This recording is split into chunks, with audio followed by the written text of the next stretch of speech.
আজি হৈছে বলবমৰ শেষৰটো দিন আৰু আজি আমাৰ ওচৰৰে শিৱথানখনত নাম পতা হৈছিলে। সেয়েহে আমিও চবেই গধূলি ওলাই আহিলোঁ। ইমান ধুনীয়াকৈ লাইট লগাইছে চাওকচোন। ইফালে আকৌ আমি তিনিজনীয়ে টেম্পুত বহি আছোঁ দেই। তাৰপিছত বহি থাকোঁতে গম পালোঁ যে আমাৰ আকৌ লগৰকেইটা নাই।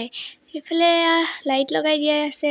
গৈ কেনে চালোঁগৈ যে চব ৰাস্তাত। সেইকাৰণে আমি কেইজনী আহিলোঁ ৰাস্তালৈকে। তাৰপিছত দেখিছেনে চব মানুহ আহি গ'ল একদম মানুহ চাবলৈ। ইফালে গৈ কেনে দেখিছোঁ ইয়াতে খিচিৰি বিলাই আছে চবে। আমি দুজনী আকৌ বহি কেনে চাইহে আছোঁ দেই, কিনো কৰিম আৰু।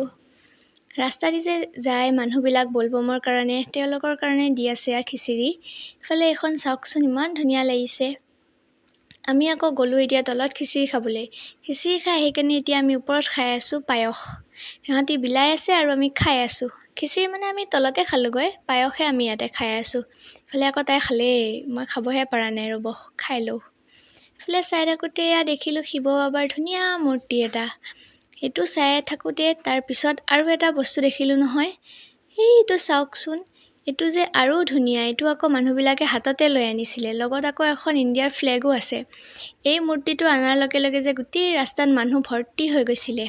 ইফালে বহুত ৰাতি হ'লগৈ আৰু আমি এইখিনি চাই কেনে ঘৰলৈকে গুচি গ'লোঁ। Bye bye.